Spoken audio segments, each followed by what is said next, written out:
ನಮಸ್ಕಾರ ಸ್ನೇಹಿತರೆ, ಪಾರೆಗದ್ದೆಯ ಮತ್ತೊಂದು ಎಪಿಸೋಡ್ಗೆ ಸ್ವಾಗತ. ಡಿಕೆಶಿ ಸಂಪುಟದ ಮೊದಲ ವಿಕೆಟ್ ಪತನ, ರಾಮಲಿಂಗಾರೆಡ್ಡಿ ರಾಜೀನಾಮೆ, ಕಾಂಗ್ರೆಸ್ಗೆ ಭಾರಿ ಹಿನ್ನಡೆ. ಸ್ನೇಹಿತರೆ, ರಾಜ್ಯ ರಾಜಕೀಯದಲ್ಲಿ ದಿನೇ ದಿನೇ ಒಂದರ ಮೇಲೊಂದರಂತೆ ಟ್ವಿಸ್ಟ್ ಅಂಡ್ ಟರ್ನ್ಗಳು ಸಿಗುತ್ತಿವೆ. ಸಿದ್ದರಾಮಯ್ಯನವರ ದಿಢೀರ್ ರಾಜೀನಾಮೆ, ಡಿಕೆ ಶಿವಕುಮಾರ್ ಅವರು 25ನೇ ಸಿಎಂ ಆಗಿ ಅಧಿಕಾರ ಪಡೆದುಕೊಂಡಿರುವುದು ಒಂದು ಕಡೆಯಾದರೆ, ಇನ್ನೊಂದು ಕಡೆ ಮತ್ತೊಂದು ಬ್ರೇಕಿಂಗ್ ನ್ಯೂಸ್ ಬಂದಿದೆ. ಮುಖ್ಯಮಂತ್ರಿ ಡಿಕೆ ಶಿವಕುಮಾರ್ ನೇತೃತ್ವದ ಸರ್ಕಾರದಲ್ಲಿ ಅಧಿಕಾರಕ್ಕೆ ಬಂದು 48 ಗಂಟೆ ಕಳೆಯುವ ಮೊದಲೇ ಖಾತೆ ಹಂಚಿಕೆ ವಿಚಾರದಲ್ಲಿ ಅಸಮಾಧಾನ ಸ್ಫೋಟಗೊಂಡಿದೆ. ಬೆಂಗಳೂರು ನಗರಾಭಿವೃದ್ಧಿ ಖಾತೆ ನೀಡಿಲ್ಲ ಅಂತ ಹಿರಿಯ ಸಚಿವ ರಾಮಲಿಂಗಾರೆಡ್ಡಿ ಅವರು ತಮ್ಮ ಸಚಿವ ಸ್ಥಾನಕ್ಕೆ ರಾಜೀನಾಮೆ ನೀಡಿದ್ದಾರೆ. ಈ ಮೂಲಕ ಡಿಕೆ ಶಿವಕುಮಾರ್ ನೇತೃತ್ವದ ನೂತನ ಕಾಂಗ್ರೆಸ್ ಸರ್ಕಾರ ಅಸ್ತಿತ್ವಕ್ಕೆ ಬಂದು ಕೇವಲ 2 ದಿನಕ್ಕೆ ಮೊದಲ ವಿಕೆಟ್ ಪತನವಾಗಿದೆ. ಹಿರಿಯ ನಾಯಕ 8 ಬಾರಿಯ ಶಾಸಕ ರಾಮಲಿಂಗಾರೆಡ್ಡಿ ಅವರು ತಮ್ಮ ಸಚಿವ ಸ್ಥಾನಕ್ಕೆ ದಿಢೀರ್ ರಾಜೀನಾಮೆ ನೀಡಿರೋದು ಹೊಸ ಸರ್ಕಾರಕ್ಕೆ ಹಿನ್ನಡೆ ಅಂತಾನೆ ಹೇಳಬಹುದು. ಹಾಗೆಯೇ ಡಿಕೆಶಿ ಸರ್ಕಾರಕ್ಕೆ ಕೇವಲ 2 ದಿನದಲ್ಲಿ ಎದುರಾದ ಮೊದಲ ಮತ್ತು ಅತಿ ದೊಡ್ಡ ಆಘಾತ ಇದಾಗಿದೆ. ಹಾಗಾದ್ರೆ ರಾಮಲಿಂಗಾರೆಡ್ಡಿ ರಾಜೀನಾಮೆ ಕೊಡಲು ನಿಜವಾದ ಕಾರಣ ಏನು? ಅವರು ಕೊಟ್ಟಿರೋ ಹೇಳಿಕೆ ಏನು? ಇದು ಡಿಕೆಶಿ ನೇತೃತ್ವದ ಕಾಂಗ್ರೆಸ್ ಸರ್ಕಾರಕ್ಕೆ ಯಾವ ರೀತಿ ಹಿನ್ನಡೆ ಆಗಲಿದೆ ಅನ್ನೋದನ್ನ ಈ ವಿಡಿಯೋದಲ್ಲಿ ನೋಡ್ತಾ ಹೋಗೋಣ. ಸ್ನೇಹಿತರೆ, ನೀವಿನ್ನೂ ನಮ್ಮ ಚಾನೆಲ್ನ ಸಬ್ಸ್ಕ್ರೈಬ್ ಆಗಿಲ್ಲ ಅಂದ್ರೆ ಈಗಲೇ ಆಗಿ, ಹಾಗೆ ಪಕ್ಕದಲ್ಲಿರೋ ಬೆಲ್ ಐಕನ್ ಮೇಲೆ ಕ್ಲಿಕ್ ಮಾಡಿ. ಸ್ನೇಹಿತರೆ, ರಾಮಲಿಂಗಾರೆಡ್ಡಿ ಅವರ ಈ ದಿಢೀರ್ ರಾಜೀನಾಮೆಗೆ ಅಸಲಿ ಕಾರಣಗಳೇನು ಗೊತ್ತಾ? ಅದು ಬೆಂಗಳೂರು ನಗರಾಭಿವೃದ್ಧಿ ಖಾತೆ. ಕಾಂಗ್ರೆಸ್ನ ಪ್ರಭಾವಿ ಹಾಗೂ ಹಿರಿಯ ನಾಯಕರಾಗಿರುವ ರಾಮಲಿಂಗಾರೆಡ್ಡಿ ಅವರು ಬೆಂಗಳೂರು ನಗರಾಭಿವೃದ್ಧಿ ಖಾತೆ ಮೇಲೆ ಕಣ್ಣಿಟ್ಟಿದ್ದರು. ಆದರೆ ಅವರಿಗೆ ಬೆಂಗಳೂರು ನಗರಾಭಿವೃದ್ಧಿ ಖಾತೆಯನ್ನು ಕೊಟ್ಟಿಲ್ಲ. ಬದಲಿಗೆ ಜಲಸಂಪನ್ಮೂಲ ಖಾತೆ ಹಂಚಿಕೆ ಮಾಡಲಾಗಿದೆ. ಇದು ರಾಮಲಿಂಗಾರೆಡ್ಡಿ ಅವರಿಗೆ ಅಸಮಾಧಾನ ಮೂಡಿಸಿದೆ. ಅಲ್ಲದೆ ಬೆಂಗಳೂರು ನಗರಾಭಿವೃದ್ಧಿ ಖಾತೆಯನ್ನು ಕೃಷ್ಣ ಬೈರೇಗೌಡ ಅವರಿಗೆ ನೀಡಲಾಗಿದೆ. ಇದರಿಂದ ತೀವ್ರ ಅಸಮಾಧಾನಗೊಂಡ ರಾಮಲಿಂಗಾರೆಡ್ಡಿ ಡಿಕೆಶಿ ಅವರು ಕೊಟ್ಟ ಮಾತಿನಿಂದ ಯೂಟರ್ನ್ ಹೊಡೆದಿದ್ದಾರೆ ಅಂತ ನೇರವಾಗಿಯೇ ಬೇಸರ ಹೊರಹಾಕಿದ್ದಾರೆ. ಇದರ ಬೆನ್ನಲ್ಲೇ ಇಂದು ಅವರು ಮುಖ್ಯಮಂತ್ರಿ ಡಿಕೆ ಶಿವಕುಮಾರ್ ಅವರನ್ನು ಭೇಟಿ ಮಾಡಿ ತಮ್ಮ ಸಚಿವ ಸ್ಥಾನಕ್ಕೆ ರಾಜೀನಾಮೆ ನೀಡಿದ್ದಾರೆ. ಅಂದಹಾಗೆ ಸ್ನೇಹಿತರೆ, ಈ ಫೈಟ್ನ ಮೂಲ ಬೇರು 2023ರಲ್ಲೇ ಮೊಳಕೆ ಹೊಡೆದಿತ್ತು. ಹೌದು, ಮೂಲಗಳ ಪ್ರಕಾರ 2023ರಲ್ಲಿ ಈ ಹಿಂದೆ ಸಿದ್ದರಾಮಯ್ಯ ಸರ್ಕಾರ ರಚನೆ ಸಂದರ್ಭದಲ್ಲೇ ಅಂದು ಕಾಂಗ್ರೆಸ್ ಹೈಕಮಾಂಡ್ ರಾಮಲಿಂಗಾರೆಡ್ಡಿ ಅವರಿಗೆ ಬೆಂಗಳೂರು ನಗರಾಭಿವೃದ್ಧಿ ಖಾತೆ ನೀಡಲು ನಿರ್ಧರಿಸಿತ್ತು. ಆದರೆ ಆಗಿನ ಉಪಮುಖ್ಯಮಂತ್ರಿಯಾಗಿದ್ದ ಡಿಕೆ ಶಿವಕುಮಾರ್ ಅವರು ರಾಮಲಿಂಗಾರೆಡ್ಡಿ ಅವರ ಮನವೊಲಿಸಿ ಬೆಂಗಳೂರು ನಗರಾಭಿವೃದ್ಧಿ ಖಾತೆಯನ್ನು ತಾವು ಪಡೆಯುವಲ್ಲಿ ಯಶಸ್ವಿಯಾಗಿದ್ದರು. ಹಾಗೆ ನಾನು ಮುಖ್ಯಮಂತ್ರಿಯಾದ ನಂತರ ಬೆಂಗಳೂರು ನಗರಾಭಿವೃದ್ಧಿ ಖಾತೆಯನ್ನು ನಿಮಗೆ ಕೊಡುತ್ತೇನೆ ಎಂದು ರಾಮಲಿಂಗಾರೆಡ್ಡಿ ಅವರಿಗೆ ಮಾತು ಕೊಟ್ಟಿದ್ದರು. ಆದರೆ ಸಮಯ ಬಂದಾಗ ಡಿಕೆಶಿ ಅವರು ಕೊಟ್ಟ ಮಾತಿನಂತೆ ನಡೆದುಕೊಂಡಿಲ್ಲ. ಈಗ ಬೆಂಗಳೂರು ನಗರಾಭಿವೃದ್ಧಿ ಖಾತೆಯನ್ನು ಕೊಡದೆ ಜಲಸಂಪನ್ಮೂಲ ಖಾತೆ ನೀಡಿರುವುದು ಹಿರಿಯ ಸಚಿವರಾದ ರಾಮಲಿಂಗಾರೆಡ್ಡಿ ಅವರಿಗೆ ಬೇಸರ ಮೂಡಿಸಿದೆ. ಕೊಟ್ಟ ಮಾತಿನಂತೆ ನನಗೆ ಬೆಂಗಳೂರು ನಗರಾಭಿವೃದ್ಧಿ ಖಾತೆ ಕೊಡಿ, ಇಲ್ಲದಿದ್ದರೆ ಸಚಿವ ಸ್ಥಾನವೇ ಬೇಡ ಎಂದು ರಾಮಲಿಂಗಾರೆಡ್ಡಿ ಖಡಕ್ ಆಗಿ ಹೇಳಿದ್ದಾರೆ. ಹಾಗೆಯೇ ನನಗೆ ಸಚಿವ ಸ್ಥಾನವೇ ಬೇಡ, ಪಕ್ಷದ ಸಾಮಾನ್ಯ ಕಾರ್ಯಕರ್ತನಾಗಿ ಕೆಲಸ ಮಾಡುತ್ತೇನೆ ಎಂದು ರಾಮಲಿಂಗಾರೆಡ್ಡಿ ಅವರು ಮುಖ್ಯಮಂತ್ರಿ ಡಿಕೆ ಶಿವಕುಮಾರ್ ಅವರಿಗೆ ಹೇಳಿ ಸಚಿವ ಸ್ಥಾನಕ್ಕೆ ರಾಜೀನಾಮೆ ಪತ್ರವನ್ನು ವಿಧಾನಸೌಧದಲ್ಲಿ ಮುಖ್ಯಮಂತ್ರಿ ಡಿಕೆ ಶಿವಕುಮಾರ್ ಅವರಿಗೆ ಕೊಟ್ಟಿದ್ದಾರೆ ಎಂದು ಹೇಳಲಾಗಿದೆ. ಸ್ನೇಹಿತರೆ, ಡಿಕೆ ಶಿವಕುಮಾರ್ ಅವರ ನೇತೃತ್ವದ ಸರ್ಕಾರ ರಾಜ್ಯದಲ್ಲಿ ಅಸ್ತಿತ್ವಕ್ಕೆ ಬಂದು 1 ದಿನ ಕಳೆಯುವಷ್ಟರಲ್ಲೇ ಅಸಮಾಧಾನಗಳು ಸ್ಫೋಟಿಸಿವೆ. ಸಚಿವ ರಾಮಲಿಂಗಾರೆಡ್ಡಿ ಅವರನ್ನು ಮನವೊಲಿಸಲು ಡಿಕೆ ಶಿವಕುಮಾರ್ ಪ್ರಯತ್ನ ನಡೆಸುತ್ತಿದ್ದಾರೆ. ಆದರೆ ಅದಕ್ಕೆ ಒಪ್ಪದ ಸಚಿವ ರಾಮಲಿಂಗಾರೆಡ್ಡಿ ಅವರು ಬೇಸರಗೊಂಡಿದ್ದು ಯಾರ ಸಂಪರ್ಕಕ್ಕೂ ಸಿಕ್ಕಿಲ್ಲ. ವರಿಷ್ಠರು ಅವರಿಗೆ ಕರೆ ಮಾಡಿ ಅವರ ಮನವೊಲಿಸುವ ಕೆಲಸ ಮಾಡುತ್ತಿದ್ದಾರೆ ಎನ್ನಲಾಗಿದೆ. ಸ್ನೇಹಿತರೆ, ಕಾಂಗ್ರೆಸ್ ಪಕ್ಷದಲ್ಲಿ ಬರೋಬ್ಬರಿ 53 ವರ್ಷಗಳಿಂದ ನಿಷ್ಠಾವಂತ ನಾಯಕರಾಗಿರುವ ರಾಮಲಿಂಗಾರೆಡ್ಡಿ ಅವರು ಮಾಧ್ಯಮಗಳ ಮುಂದೆನೇ ರಾಜೀನಾಮೆ ಪತ್ರಕ್ಕೆ ಸಹಿ ಹಾಕಿದ್ದಾರೆ. ನಾನು ಸಿಎಂ ಕಚೇರಿಗೆ ಖುದ್ದಾಗಿ ಹೋಗಲ್ಲ, ನನ್ನ ಪರ್ಸನಲ್ ಸೆಕ್ರೆಟರಿ ಮೂಲಕವೇ ರಾಜೀನಾಮೆ ಪತ್ರ ಕಳುಹಿಸುತ್ತೇನೆ ಎನ್ನುವ ಮೂಲಕ ತಮ್ಮ ಆಕ್ರೋಶ ಎಷ್ಟು ತೀವ್ರವಾಗಿದೆ ಅನ್ನೋದನ್ನು ತೋರಿಸಿದ್ದಾರೆ. ನನಗೆ ಸಿಎಂ ಡಿಕೆಶಿ ಮೇಲಾಗಲಿ ಮಾಜಿ ಸಿಎಂ ಸಿದ್ದರಾಮಯ್ಯ ಮೇಲಾಗಲಿ ಕೋಪವಿಲ್ಲ, ಆದರೆ ತೀವ್ರ ನಿರಾಶೆಯಾಗಿದೆ. ಪದೇ ಪದೇ ನನಗೆ ಅವಮಾನ ಮಾಡಲಾಗುತ್ತಿದೆ, ಇದನ್ನು ಸಹಿಸಲು ಸಾಧ್ಯವಿಲ್ಲ ಎಂದು ಹೇಳುವ ಮೂಲಕ ಕಾಂಗ್ರೆಸ್ ಒಳಗೆ ಹಿರಿಯ ನಾಯಕರಿಗೆ ಗೌರವ ಸಿಗುತ್ತಿಲ್ಲ ಅನ್ನೋದನ್ನು ಬಹಿರಂಗಪಡಿಸಿದ್ದಾರೆ. ಇನ್ನಷ್ಟು ವಿವರವಾಗಿ ಹೇಳುತ್ತಾ, ಈಗಿನ ಸಿಎಂ ಹಾಗೂ ಅವರ ಸಹೋದರರು 2.5 ವರ್ಷಗಳ ಬಳಿಕ ನಿಮಗೆ ಬೆಂಗಳೂರು ನಗರಾಭಿವೃದ್ಧಿ ಖಾತೆ ಕೊಡ್ತೇವೆ ಅಂತ ಭರವಸೆ ನೀಡಿದ್ದರು.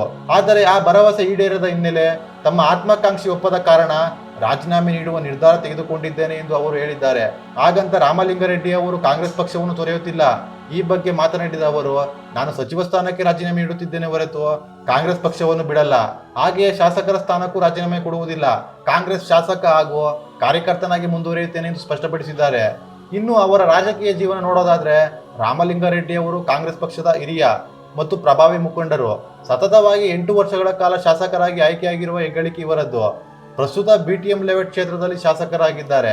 ರಾಮಲಿಂಗಾರೆಡ್ಡಿ ಅವರು ಜೂನ್ 12, 1953ರಲ್ಲಿ ಬೆಂಗಳೂರಿನಲ್ಲಿ ಜನಿಸಿದರು.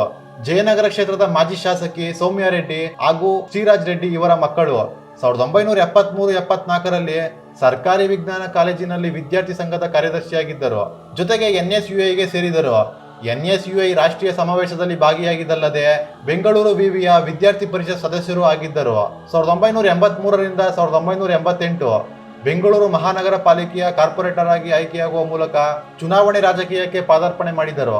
1985ರಿಂದ 1990ರ ಅವಧಿಯಲ್ಲಿ ಜಯನಗರ ಬ್ಲಾಕ್ ಕಾಂಗ್ರೆಸ್ ಸಮಿತಿಯ ಅಧ್ಯಕ್ಷರಾಗಿದ್ದರು. 1998ರಿಂದ 2008ರವರೆಗೆ ಬೆಂಗಳೂರು ಜಿಲ್ಲಾ ಕಾಂಗ್ರೆಸ್ ಸಮಿತಿಯ ಅಧ್ಯಕ್ಷರಾಗಿಯೂ ಕೆಲಸ ಮಾಡಿದ್ದಾರೆ. 1990ರಿಂದ 2018ರವರೆಗೂ ಕರ್ನಾಟಕ ಪ್ರದೇಶ ಕಾಂಗ್ರೆಸ್ ಸಮಿತಿಯ ಸದಸ್ಯರಾಗಿ ಹಾಗೂ ಅಖಿಲ ಭಾರತ ಕಾಂಗ್ರೆಸ್ ಸಮಿತಿಯ ಸದಸ್ಯರು ಆಗಿದ್ದರು. 1989ರಲ್ಲಿ ಮೊದಲ ಬಾರಿಗೆ ಜಯನಗರದಿಂದ ಸ್ಪರ್ಧಿಸಿ ವಿಧಾನಸಭೆಗೆ ಆಯ್ಕೆಗೊಂಡರು. ನಂತರ ನಡೆದಿದ್ದು ಇತಿಹಾಸ. ಸೋಲಿಲ್ಲದ ಸರದಾರರಂತೆ ಸತತವಾಗಿ 8 ಬಾರಿ ಗೆದ್ದು ಶಾಸಕರು, ಸಚಿವರು ಆಗಿ ವಿವಿಧ ಖಾತೆಗಳ ಜವಾಬ್ದಾರಿ ನಿಭಾಯಿಸಿದ್ದಾರೆ. 1989, 1994, 1999, 2004, 2008, 2013, 2018 ಹಾಗೂ 2023ರಲ್ಲಿ ಜಯನಗರ ಹಾಗೂ BTM ಲೇಔಟ್ನಿಂದ ಗೆದ್ದು ಸತತವಾಗಿ 8 ಬಾರಿ ಆಯ್ಕೆಯಾಗಿದ್ದಾರೆ. ಸ್ನೇಹಿತರೆ, 1992ರಿಂದ 1994ರ ಅವಧಿಯಲ್ಲಿ ವೀರಪ್ಪ ಮೊಯ್ಲಿಯವರ ಸರ್ಕಾರದಲ್ಲಿ ಹಣಕಾಸು, ಬೃಹತ್ ಮತ್ತು ಮಧ್ಯಮ ಕೈಗಾರಿಕೆ ಹಾಗೂ APMCಯ ರಾಜ್ಯ ಸಚಿವರಾಗಿದ್ದು 1993ರಿಂದ 1994ರಲ್ಲಿ ಕೃಷಿ ಉತ್ಪನ್ನ ಮಾರುಕಟ್ಟೆ ಸಮಿತಿಯ ಅಧ್ಯಕ್ಷರಾಗಿದ್ದರು.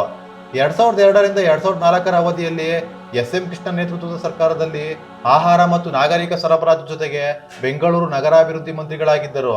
2004ರಿಂದ 2006ರ ಅವಧಿಯಲ್ಲಿ N ಧರಂಸಿಂಗ್ ಸರ್ಕಾರದಲ್ಲಿ ಪ್ರಾಥಮಿಕ ಮತ್ತು ಪ್ರೌಢ ಶಿಕ್ಷಣ ಸಚಿವರಾಗಿದ್ದರು. 2013ರಿಂದ 2018ರ ಅವಧಿಯಲ್ಲಿ ಸಿದ್ದರಾಮಯ್ಯ ಸರ್ಕಾರದಲ್ಲಿ ಸಾರಿಗೆ ಹಾಗೂ ಗೃಹ ಇಲಾಖೆಯ ಜವಾಬ್ದಾರಿ ನಿಭಾಯಿಸಿದರು. 2021 ಫೆಬ್ರವರಿಯಿಂದ ಅವರು KPCC ಕಾರ್ಯಾಧ್ಯಕ್ಷರಾಗಿ ಕೂಡ ಕಾರ್ಯನಿರ್ವಹಿಸುತ್ತಿದ್ದಾರೆ. ಸ್ನೇಹಿತರೆ, ಮೃದು ಸ್ವಭಾವದ ಮಾಜಿ ಸಚಿವ ರಾಮಲಿಂಗಾರೆಡ್ಡಿ ತಮ್ಮ ಮಗಳಿಗಾಗಿ ಜಯನಗರ ಕ್ಷೇತ್ರವನ್ನು ಬಿಟ್ಟುಕೊಟ್ಟು ಸೌಮ್ಯಾರೆಡ್ಡಿ ಅವರ ಗೆಲುವಿಗೆ ಶ್ರಮಿಸಿದರು. 2019ರಲ್ಲಿ ಆಪರೇಷನ್ ಕಮಲ ನಡೆದು ಕಾಂಗ್ರೆಸ್ನ ಪ್ರಭಾವಿ ಶಾಸಕರು, ಸಚಿವರು ಕಾಂಗ್ರೆಸ್ ತೊರೆದು ಬಿಜೆಪಿ ಸೇರ್ಪಡೆಗೊಂಡಾಗ ರಾಮಲಿಂಗಾರೆಡ್ಡಿ ಅವರ ಹೆಸರು ಕೇಳಿ ಬಂದಿತು. ಆದರೆ ಪಕ್ಷನಿಷ್ಠರಾಗಿ ರಾಮಲಿಂಗಾರೆಡ್ಡಿ ಕಾಂಗ್ರೆಸ್ನಲ್ಲೇ ಉಳಿದುಕೊಂಡರು. ಇಂಥ ಹಿರಿಯ ಹಾಗೂ ಅನುಭವಿ ನಾಯಕ ಸಚಿವ ಸ್ಥಾನಕ್ಕೆ ರಾಜೀನಾಮೆ ಕೊಟ್ಟಿದ್ದು ನೂತನ ಸರ್ಕಾರಕ್ಕೆ ಯಾವ ರೀತಿ ಹಿನ್ನಡೆ ಉಂಟು ಮಾಡಲಿದೆ ಅಂತ ನೋಡಿದ್ರೆ, ಸ್ನೇಹಿತರೆ, ಈ ಒಂದು ರಾಜೀನಾಮೆ ಹೊಸದಾಗಿ ಶುರುವಾಗಿರುವ DKC ಸರ್ಕಾರಕ್ಕೆ ತೀವ್ರ ಹಿನ್ನಡೆ ತಂದುಕೊಟ್ಟಿದೆ. ಯಾಕೆಂದ್ರೆ ಬೆಂಗಳೂರಿನ ಕೋಟೆ ನಡುಗುತ್ತಾ ರಾಮಲಿಂಗಾರೆಡ್ಡಿ ಅವರು ಬೆಂಗಳೂರು ರಾಜಕಾರಣದ ಅತ್ಯಂತ ಪ್ರಭಾವಿ ನಾಯಕ. ಇಡೀ ಸಿಟಿಯಲ್ಲಿ ರೆಡ್ಡಿ ಸಮುದಾಯ ಮತ್ತು ಕಾಂಗ್ರೆಸ್ ವರ್ಚಸ್ಸನ್ನು ಹಿಡಿದಿಟ್ಟುಕೊಂಡಿರುವ ಚಾಣಕ್ಯ. ಇವರ ರಾಜೀನಾಮೆಯಿಂದ ಬೆಂಗಳೂರು ಕಾಂಗ್ರೆಸ್ನಲ್ಲಿ ಭಿನ್ನಮತ ಸ್ಫೋಟವಾಗುವುದು ಗ್ಯಾರಂಟಿ ಅಂತ ಹೇಳಲಾಗ್ತಿದೆ. ಸರ್ಕಾರ ರಚನೆಯಾದ ಕೇವಲ 48 ಗಂಟೆಗಳಲ್ಲೇ ಸಚಿವರೊಬ್ಬರು ನನಗೆ ಅವಮಾನವಾಗಿದೆ ಎಂದು ಹೊರನಡೆದಿರುವುದು ಸರ್ಕಾರದ ಇಮೇಜ್ಗೆ ಭಾರಿ ದೊಡ್ಡ ಕಪ್ಪು ಚುಕ್ಕಿಯಾಗಿದೆ. DKC ಅವರು ತಮ್ಮದೇ ಆಪ್ತ ವಲಯದ ನಾಯಕರನ್ನು ಸಂಭಾಳಿಸುವಲ್ಲಿ ಮತ್ತು ಕೊಟ್ಟ ಮಾತು ಉಳಿಸಿಕೊಳ್ಳುವಲ್ಲಿ ವಿಫಲರಾಗಿದ್ದಾರಾ ಅನ್ನೋ ಪ್ರಶ್ನೆಯನ್ನು ವಿರೋಧ ಪಕ್ಷಗಳು ಈಗ ಮುನ್ನೆಲೆಗೆ ತರುತ್ತಿವೆ. ರಾಮಲಿಂಗಾರೆಡ್ಡಿ ಅವರ ಈ ದಿಢೀರ್ ನಡೆ ಕೇವಲ ಒಂದು ರಾಜೀನಾಮೆಗೆ ಸೀಮಿತವಾಗಿಲ್ಲ. ಇದು ಸಂಪುಟಕ್ಕೆ ಖಾತೆ ಹಂಚಿಕೆಯಿಂದ ಬೇಸತ್ತಿರುವ ಇತರ ಅಸಮಾಧಾನಗೊಂಡ ನಾಯಕರಿಗೂ ದಾರಿದೀಪವಾಗುವ ಸಾಧ್ಯತೆ ಇದೆ. ಸಿದ್ದರಾಮಯ್ಯ ಬಣದ ನಾಯಕರು ಮತ್ತು DKC ಬಣದ ನಾಯಕರ ನಡುವೆ ಖಾತೆಗಳಿಗಾಗಿ ಒಳಗೊಳಗೆ ದೊಡ್ಡ ಯುದ್ಧವೇ ನಡೆಯುತ್ತಿದೆ. ರಾಮಲಿಂಗಾರೆಡ್ಡಿ ಅವರ ದಾರಿಯನ್ನೇ ಹಿಡಿದು ಬೇರೆ ಯಾರಾದರೂ ರೆಬೆಲ್ ಆಗ್ತಾರಾ? ಕಾಂಗ್ರೆಸ್ ಹೈಕಮಾಂಡ್ ನಾಯಕ ರಾಹುಲ್ ಗಾಂಧಿ ನಗರದಲ್ಲಿರುವಾಗಲೇ ಈ ಹೈಡ್ರಾಮಾ ನಡೆಯುತ್ತಿರುವುದು ಹೈಕಮಾಂಡ್ಗೂ ನುಂಗಲಾರದ ತುತ್ತಾಗಿದೆ. ಸ್ನೇಹಿತರೆ, DK ಶಿವಕುಮಾರ್ ಅವರು CM ಆದ 2 ದಿನಕ್ಕೆ ಸಂಪುಟದ ಮೊದಲ ವಿಕೆಟ್ ಪತನವಾಗಿದೆ. ಹಿರಿಯ ನಾಯಕ ರಾಮಲಿಂಗಾರೆಡ್ಡಿ ಅವರ ರಾಜೀನಾಮೆಯಿಂದ ಕಾಂಗ್ರೆಸ್ ಸರ್ಕಾರ ಉಳಿಯುತ್ತಾ ಅಥವಾ ಇದು ದೊಡ್ಡ ರಾಜಕೀಯ ಬಿಕ್ಕಟ್ಟಿಗೆ ಕಾರಣವಾಗುತ್ತಾ? ಇದನ್ನೇ ಬಲವಾಗಿ ಬಳಸಿಕೊಂಡು ವಿರೋಧ ಪಕ್ಷಗಳು ಏನಾದರೂ ಸಂಚು ಮಾಡುತ್ವಾ? ಈ ಬೆಳವಣಿಗೆಗಳ ಬಗ್ಗೆ ನಿಮ್ಮ ಅಭಿಪ್ರಾಯವೇನು ಅನ್ನೋದನ್ನು ತಪ್ಪದೇ ಕೆಳಗೆ ಕಮೆಂಟ್ ಮಾಡಿ. ಈ ವಿಡಿಯೋ ನಿಮಗೆ ಇಷ್ಟವಾದರೆ ಲೈಕ್ ಮಾಡಿ, ನಿಮ್ಮ ಫ್ರೆಂಡ್ಸ್ ಜೊತೆ ಶೇರ್ ಮಾಡಿ ಮತ್ತು ಇಂತಹದೇ ಲೇಟೆಸ್ಟ್ ರಾಜಕೀಯ ಅಪ್ಡೇಟ್ಗಳಿಗಾಗಿ ನಮ್ಮ ಚಾನಲ್ಗೆ ಈಗಲೇ ಸಬ್ಸ್ಕ್ರೈಬ್ ಆಗಿ. ಮತ್ತೆ ಮುಂದಿನ ವಿಡಿಯೋದಲ್ಲಿ ಭೇಟಿಯಾಗೋಣ. ಧನ್ಯವಾದಗಳು. ಎಲ್ಲ ಮಾಧ್ಯಮದ ಬಂಧುಗಳೇ, ಇವತ್ತು ನಾನು ಹಿಂದೆ ರಾಜಕೀಯಕ್ಕೆ ಬಂದಿದ್ದು 1973ರಲ್ಲಿ. ಆಗ ವಿದ್ಯಾರ್ಥಿ ನಾಯಕನಾಗಿ ಗೌರ್ಮೆಂಟ್ ಸೈನ್ಸ್ ಕಾಲೇಜಲ್ಲಿ ಎಲೆಕ್ಷನ್ನು ಗೆದ್ದೆ. ಆಗ NSU ಸೇರಿಕೊಂಡೆ. ಆದರೆ 73 ಅಂದರೆ 53 ವರ್ಷಗಳಿಂದ ಕಾಂಗ್ರೆಸ್ ಪಕ್ಷದಲ್ಲಿ NSUಯಲ್ಲಿ ಮತ್ತು ಯೂತ್ ಕಾಂಗ್ರೆಸ್ಸು ಮತ್ತು ಬ್ಲಾಕ್ ಅಧ್ಯಕ್ಷನಾಗಿ ಕಾರ್ಯಾಧ್ಯಕ್ಷನವರೆಗೂ ಕೂಡ ಕೆಲಸ ಮಾಡಿದ್ದೀನಿ. ಈ ಕಾಂಗ್ರೆಸ್ ಪಕ್ಷ ನನಗೆ ಸಾಕಷ್ಟು ಅವಕಾಶಗಳನ್ನು ಕೊಟ್ಟಿದೆ. 9 ಬಾರಿ ವಿಧಾನಸಭೆಗೆ ಸ್ಪರ್ಧೆ ಮಾಡಿದ್ದೆ. ಮೊದಲು 1985ರಲ್ಲಿ ನಾನು ಅಪ್ಲಿಕೇಶನ್ ಹಾಕಿದ್ದೆ.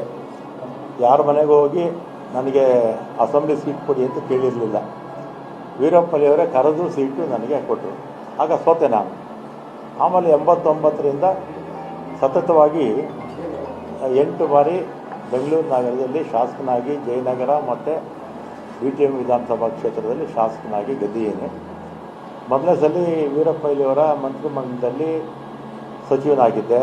ಆಮೇಲೆ SM ಕೃಷ್ಣ ಅವ್ರ ಕಾಲದಲ್ಲೂ ಸಚಿವನಾಗಿದ್ದೆ. ಧರ್ಮಸಿಂಗ್ ಅವ್ರ ಕಾಲದಲ್ಲೂ ಸಚಿವನಾಗಿದ್ದೆ. ಸಿದ್ದರಾಮಯ್ಯನವರ 2 ಅವಧಿಯಲ್ಲಿ ಸಚಿವನಾಗಿದ್ದೆ.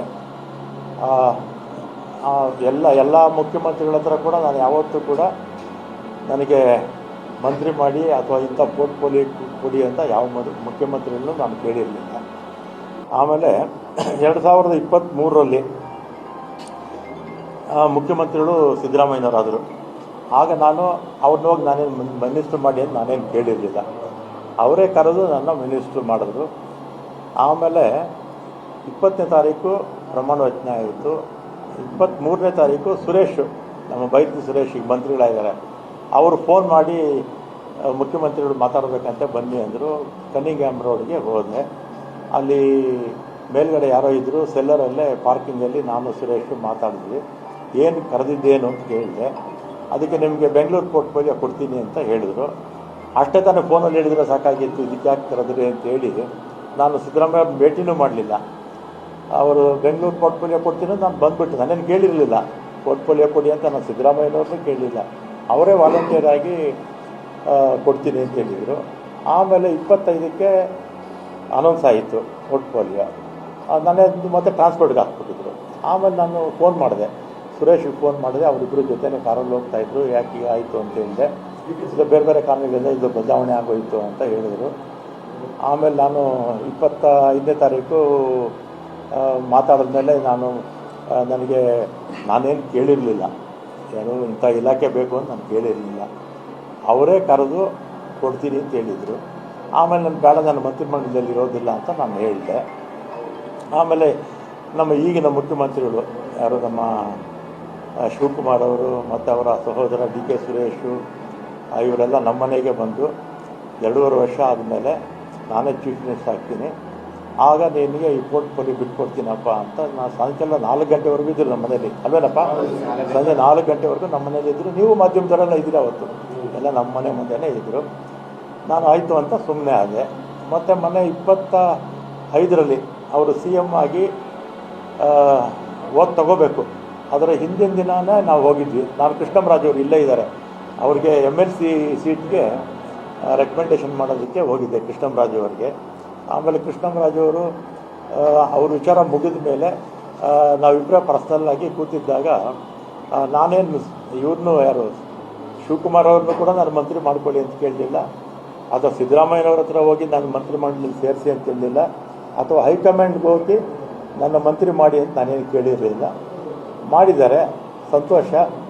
ಮತ್ತು ಅವತ್ತೇ ಶಿವಕುಮಾರ್ ಬೆಂಗಳೂರು ಪೋರ್ಟ್ಫೋಲಿಯೋ ನಿನಗೆ ಕೊಡ್ತೀನಪ್ಪ ಅಂತ ಹೇಳಿದರು. ಆಯಿತು ಅಂತ ಬಂದೆ. ನಾನು ಅದನ್ನು ಕೇಳಿರಲಿಲ್ಲ, ಅವರೇ ವಾಲಂಟಿಯರಾಗಿ ಹೇಳಿದರು.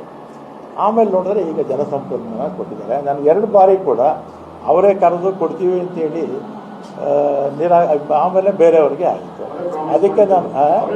ಅದಕ್ಕೆ ನನಗೆ ಬೇಸರ ಆಗಿ ಈಗ ಆತ್ಮಸಾಕ್ಷಿ ವಿರುದ್ಧವಾಗಿ ಕೆಲಸ ಮಾಡೋಕ್ಕಾಗ್ತಿಲ್ಲ ಅಂತೇಳಿ ಇವತ್ತು ನಾನು ರಾಜೀನಾಮೆ